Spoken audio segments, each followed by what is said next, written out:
Tiga presiden, Satu krisis besar. Habibie, Gus Dur, Megawati, ya reformasi ekonomi Indonesia.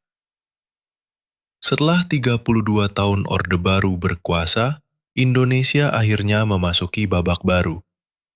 Tahun 1998 adalah titik balik. Ekonomi terjun bebas, inflasi meroket, rakyat menjerit. Tapi dari krisis itu, lahirlah era reformasi. Dan hari ini, kita akan bahas bagaimana tiga presiden awal reformasi, Habibie, Gus Dur, dan Megawati, menghadapi krisis dan menyelamatkan negeri ini dari kehancuran ekonomi. Oke, kita mulai dari latar belakang dulu ya. Tahun 1997, krisis moneter melanda Asia. Tapi Indonesia kena yang paling parah.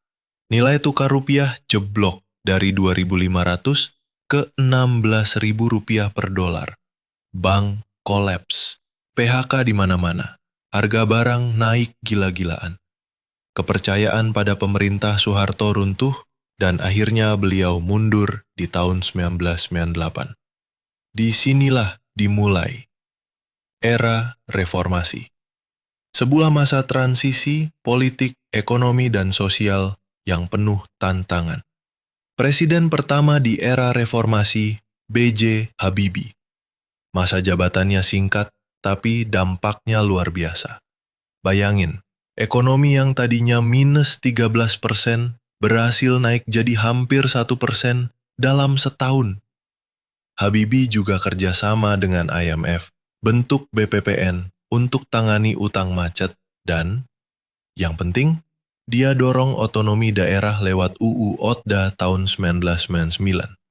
Ini jadi langkah awal desentralisasi Indonesia yang kita rasakan sampai sekarang. Lalu datang Abdurrahman Wahid, atau yang akrab kita panggil Gus Dur. Beliau datang dengan semangat reformasi birokrasi. Gak main-main, subsidi BBM mulai dipangkas dan beliau juga dorong transparansi serta pemberantasan korupsi. Tapi tantangannya berat. Di masa ini masih ada konflik horizontal di Maluku dan Poso. Investor juga ragu-ragu karena situasi politik belum stabil. Meski begitu, pertumbuhan ekonomi berhasil tembus hampir 5%. Jadi tetap ada kemajuan. Berikutnya Megawati Soekarno Putri. Di bawah kepemimpinannya, ekonomi Indonesia makin stabil. Rupiah cukup tenang, cadangan devisa mulai meningkat, dan ekspor diperkuat. Fokusnya adalah menjaga stabilitas makro dan reformasi fiskal, termasuk privatisasi BUMN.